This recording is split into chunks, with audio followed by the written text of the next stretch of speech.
মেঘকুঞ্জের ইলশেগুড়ি লেখনীতে নিষ্কামন পর্ব নাম্বার 9। কথায় বলে চড়ে নিয়ে গেলে তাও কিছু না কিছু রেখে যায়, কিন্তু আগুনে ধরলে সব পুড়ে তারপরে যায়। ফায়ার সার্ভিস আসতে আসতে 1 ঘন্টা লাগিয়ে দেয়। প্রতিবেশীরা তাদের সাধ্যমতো চেষ্টা করছে, কিন্তু কী কারণে আগুনটা লেগেছে তা এখনও ধরতে পারেনি। অনুভব খবর পেয়েই তার দলবল নিয়ে চলে এসেছে। শফিক সাহেবের শখের বাড়িটা অনেকটাই পুড়ে শেষ। আগুন লেগেছে বুঝতে পারেন সবার প্রথমে শফিক সাহেব নিজেই। তিনিই চিৎকার করে ওঠেন, ইচ্ছে ছুটে আসে। তাকে আগেই বের করে দেন শফিক সাহেব। আনোয়ারা বেগম ঘুমের ওষুধ খেয়ে ঘুমান। তাকে টেনে বের করতে গিয়ে শফিক সাহেবের আটকা পড়ে যান। তাকে গিয়ে বের করে অনুভব। শফিক সাহেবের ডান পাশে বেশ অনেকটা পুড়ে গেছে। তাকে আপাতত হসপিটালে নিয়ে যাওয়া হয়েছে। ডক্টর জানিয়েছে ভয়ের কিছু নেই। ইচ্ছে চুপচাপ এক কোণে বসে ফুপিয়ে কান্না করছে। আনোয়ারা বেগম কেবিনের ভেতরে রয়েছে। এত সময় সে ইচ্ছের কাছেই ছিল, তবে শফিক সাহেবের বেডে দিয়েছে শুনে সে ভেতরে চলে গেছে। এখন চোখ থেকে পানি না দেখা গেলেও তার ফুপানোর শব্দ বেশ ভালোভাবে শোনা যাচ্ছে। বারবার নাক টানছে। অনুভব ডক্টরের সাথে কথা বলে বাহিরে আসে। ইচ্ছের দিকে তাকাতেই দীর্ঘশ্বাস ফেলে মেয়েটা কান্নাকাটি করে চোখ মুখ ফুলিয়ে ফেলেছে। বড্ড ক্লান্ত দেখাচ্ছে। ধূপধাপ পা ফেলে এসে ইচ্ছের থেকে দূরত্ব বজায় রেখে বসে পড়ে। শরীরে তার টি-শার্ট আর ট্রাউজার। বাসায় যেভাবে ছিল সেইভাবেই বের হয়েছিল। পকেটে হাত দিয়ে টিস্যু খুঁজল, তবে টিস্যু না পেলেও একটা রুমাল পেল। সেটাই ইচ্ছেকে দিয়ে এগিয়ে দিয়ে বলল, এই যে সাহসী মেয়ে, চোখ মুখ মুছে নাও, তোমার দাদাজান ঠিক আছে। ইচ্ছে বিনা বাক্যে নিয়ে নিল, তবে মুখে কিছু বলল না, মাথা নিচু করেই রাখল। অনুভব ঘড়ি দেখে নিল, 6টা বাজে। শীতের দিন 6টা মানে ভোর। তোমার কি ঘুম পেয়েছে? ইচ্ছে এবার মাথা তুলল, নাক টানতে টানতে বলল, আমার কি ঘুম পাবার কথা না, তবে ঘুমানো উচিত। তুমি বললে আমি একটা কেবিন বুকিং করে দিতে পারি। লাগবে না, আপনি গিয়ে ঘুমান। ইচ্ছে আবারও কান্না করে ফেলল। অনুভব তার হাতটা এগিয়ে নিয়ে গেল ইচ্ছের মাথায় রাখার জন্য। কিছু একটা মনে করে আবার সরিয়ে নিল। উঠে দাঁড়ালো, বলল, তোমার দাদাজানকে দেখবে। ইচ্ছে চট করে উঠে দাঁড়ালো, মাথা নাড়িয়ে সম্মতি দিল। অনুভব সামনের দিকে এগিয়ে গেল, ইচ্ছেও পিছু নিল। কেবিনের দরজার সামনে এসে দাঁড়িয়ে পড়ল। ইচ্ছেকে ইশারা করল। কাচের দরজা হতে ভিতরে স্পষ্ট দেখা যাচ্ছে। শফিক সাহেবের সেন্স ফিরেছে। ডান হাত নাড়াতে না পারলেও তার বাম পাশে ঘুমিয়ে পড়া অর্ধাঙ্গিনীর মাথায় হাত বুলিয়ে দিচ্ছে বাম হাত দিয়েই।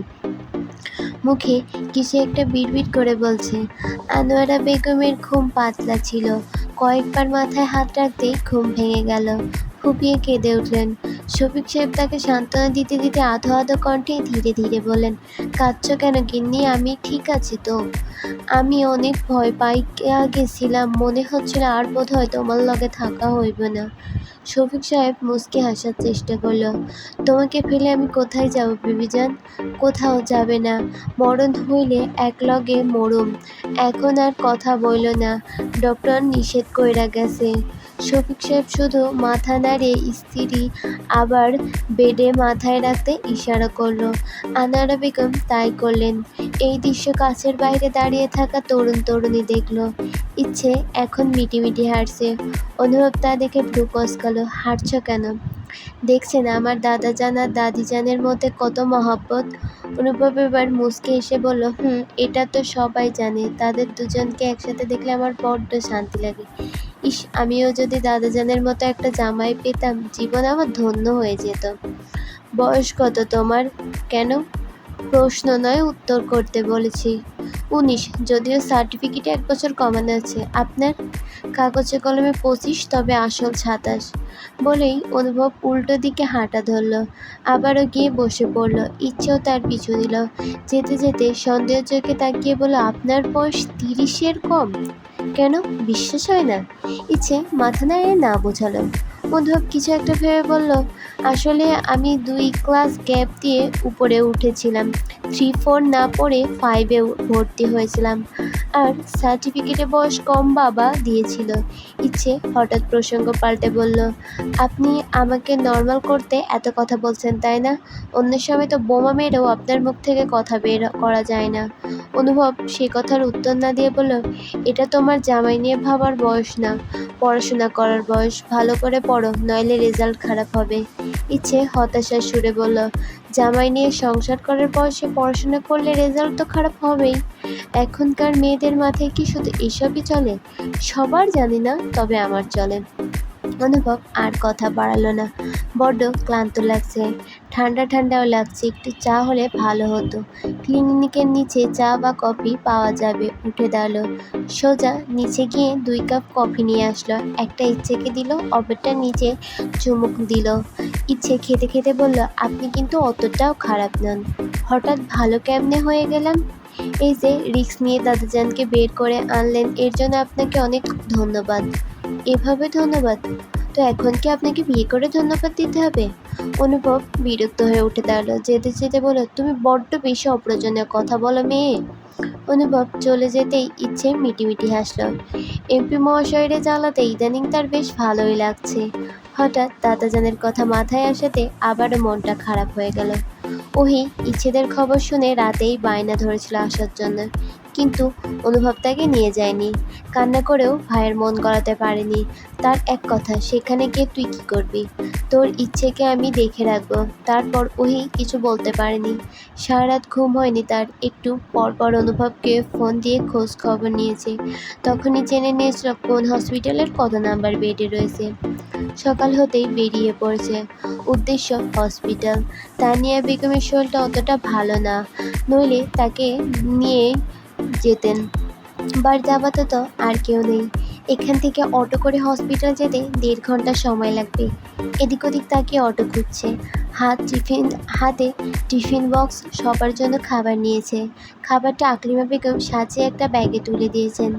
যদিও তিনি জানেন না ওহি একা যাবে, তাকে বলেছে অনুভব বড় রাস্তার মোড়ে গাড়ি নিয়ে দাঁড়িয়ে আছে। ওহি এদিক ওদিক তাকিয়ে অটো দেখতে না পেলেও রঙ্গনকে দেখতে পেল। কিছু একটা ভেবে তার দিকেই গেল। রঙ্গন তার বন্ধুদের সাথে বসে আড্ডা দিচ্ছিল। ওহিকে এদিকে আসতে দেখে তার বন্ধুরা ইশারা করে পেছনে তাকাতে বলল। রঙ্গন পেছনে না তাকিয়ে হাসলো। ওহি পেছনে এসে ডাক দিল, শুনছেন? রঙ্গন উত্তর করল না। ওহি এবার তার সামনে গিয়ে দাঁড়ালো। বলল, আমাকে একটু হসপিটালে নিয়ে যাবেন? আমাকে কি তোর অটোওয়ালা মনে হয়? না তা নয়, তবে এত সকালে মনে হয় না অটো পাবো। একটু উপকার করতেন যদি। তোর ভাই জানে? ওহি চোখ মুখ কুঁচকে ফেলল। কিছু না বলে চুপ করে রইল। রঙ্গন উঠে দাঁড়ালো, পাইকে বসে ওহিকে ইশারা করলো। ওহি খুব খুশি হয়ে গেল। গিয়ে বাইকের পিছনে উঠে বসলো। রঙ্গন তার হাত থেকে টিফিনটা নিয়ে সামনে বাঁধিয়ে রাখলো। ওহি বাইকের পিছনে ধরলো, তবুও রঙ্গনকে ধরলো না। ঠিক হয়ে বসতেই বাইক টান দিল। বেশ কিছুটা রাস্তা যাওয়ার পর দুজনে চুপ করে রয়েছে, কেউ কথা বলছে না। এভাবে কত সময় চুপ থাকা যায়? ওহি নিজেই কথা বলল, আচ্ছা আপনার বাড়িতে কে কে আছে? কেন, বরযাত্রী কয়জন যাবে গুনে রাখবি? ওহি কিছুটা বিব্রত বোধ করলো। বলল, আপনি তো বললেন আমাকে আর বিরক্ত করবেন না। বলেছিলাম নাকি? বলেছিলেন। আমি গিয়েছি নাকি তুই এসেছিস? ওহি হঠাৎ চুপ হয়ে গেল। বেশ কিছু সময় পর বলল, আচ্ছা আপনি কি সব মেয়েকেই এভাবে বিরক্ত করেন? রঙ্গন বাইকের আয়নার দিকে ওহির মুখের দিকে তাকালো। মুচকে এসে বলল, না, তবে তুই বললে করব। তাহলে আমাকে কেন? তাকে কথা শেষ করতে না দিয়ে রঙ্গন বলল, তুই অনুভব মির্জার বোন, তাই? মানে? মানে পরিষ্কার, আমার শালা হবে এমপি আর আমি হব তার দুলাভাই। ওহি কৌতূহল নিয়ে বলল, আপনি কি আমাকে ভালোবাসেন? না। ওহি চুপ হয়ে গেল। পুরো রাস্তা কোনো কথা বলল না। হুট করেই তার মনটা খারাপ হয়ে গেল। রঙ্গন তাকে হসপিটালের সামনে নামিয়ে হাতে ব্যাগটা ধরিয়ে দিল। ওহি হাতে নিয়ে কিছু না বলে চলে যাচ্ছিল।